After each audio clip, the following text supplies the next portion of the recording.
The beach at Normandy, the bridge on the River Kwai, James Bond movies. So many good things that the British have been involved in. So what the hell happened here? Let's drive the 2012 Aston Martin Vantage Roadster and check the ill-conceived, poorly executed, overpriced tech.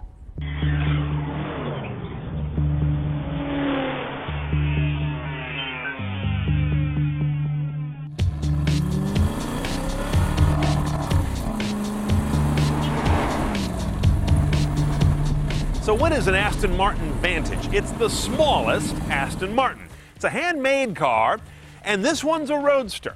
We've got a cloth power top, nothing too tricky, not a metal retractable, but it works well, gets out of the way, and leaves you with a small but usable trunk.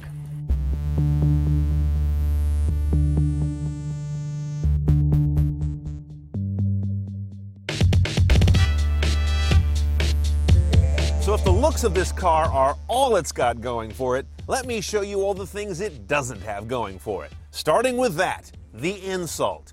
Who the hell puts that in a car like this?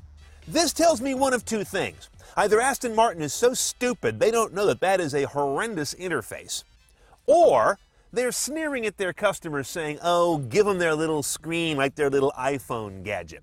Technology is not a gadget anymore, guys. It's central to your product. Now, this little helper display does all your media and telephony.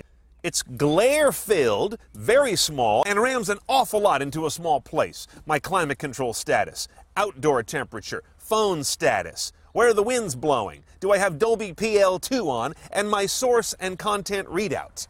You can do Bluetooth calls in this car, but that's optional. I mean, after all, it's only 136 grand. Let's not throw in the Bluetooth. You won't be streaming Bluetooth stereo audio because that's simply not available. So go ahead and put your phone down here in the phone cradle, except it won't fit. And then there's this. What is this?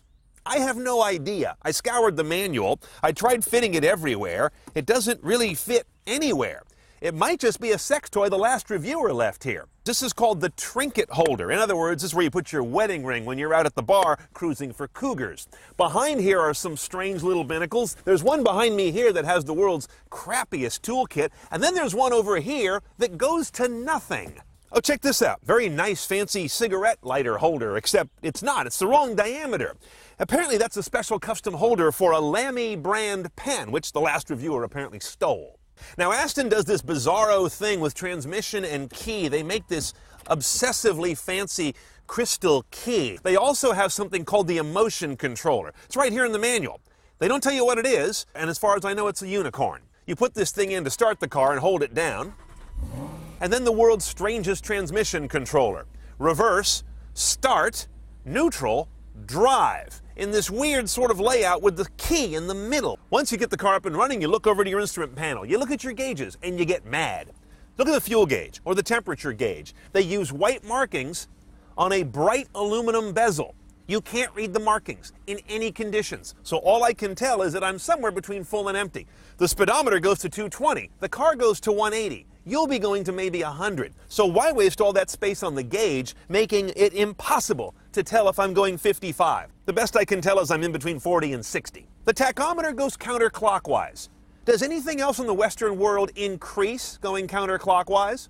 The final insult in this vehicle as you prepare to pull away is that you really don't fit. We have the top down for shooting the video, but I'd still have the top down, even in the rain, because that's the only way I fit in this car. This car is for little men.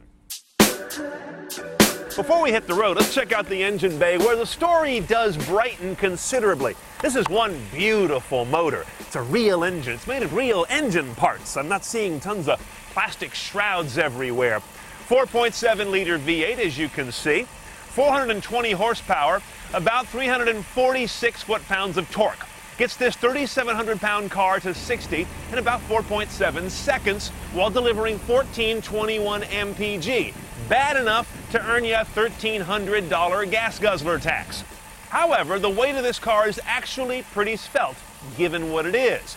Part of that's from what you see in here. In the engine bay, you can pick up on the aluminum, magnesium, the bonded construction, some steel panels, all kinds of different construction technologies put this car together. And it's really quite impressive from that aspect.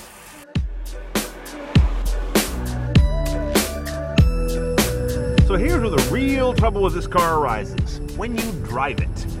Remember, we have this 6-speed dual-clutch automated manual transmission, apparently dating from the 90s. It's a piece of crap. The car falls flat on its face between every gear. I don't care if you're heavy on the throttle, light on the throttle, barely on the throttle, middle on the throttle. Self-shifting on the paddles, regular mode, sport mode. This thing drives like a 15-year-old learning to drive a stick. It's a disaster. The brutal shame is this car handles really well, and I think it's got a great engine. I have no idea. I can't get to the engine because this crap gearbox is completely in the way. I'm just really shocked this car was approved for production, and I'm being quite honest. Put the car in sport mode here. It does remap the throttle so you get more aggressive acceleration. It supposedly unleashes more torque. I'm not sure what it does there. Maybe it remaps the valve train. And it also opens up some valving in the exhaust system to give it a real throat. Now, as you can see, this car rides like a truck, and there is no suspension settings on it. It's just the suspension. Sporty, really hard. So herein lies a broken car, which for $100 and something thousand is inexcusable. And I know this car is handmade and that counts for something, I guess. But in this day and age, it's no longer quaint to have things that creak and rattle, that weird wind noise back here. That's just not funny anymore. It's not charming. Let's price this Vantage Roadster about $140,000 with delivery of $2,100 and gas guzzler tax of $1,300. Then there are some options. $750 for Bluetooth. Really? I'm pretty sure I'm reading the option sheet right that navigation thingy is $2,700. Who priced this stuff? Henny Youngman? Now, save yourself $5,000 by getting rid of that Soviet-era gearbox and going with the standard 6-speed manual. The other thing we have is the $1,600 Aston Martin Premium Sound. It sounds pretty good. I can't imagine you want to step up $8,300 more to the Bang & Olufsen system in an open car.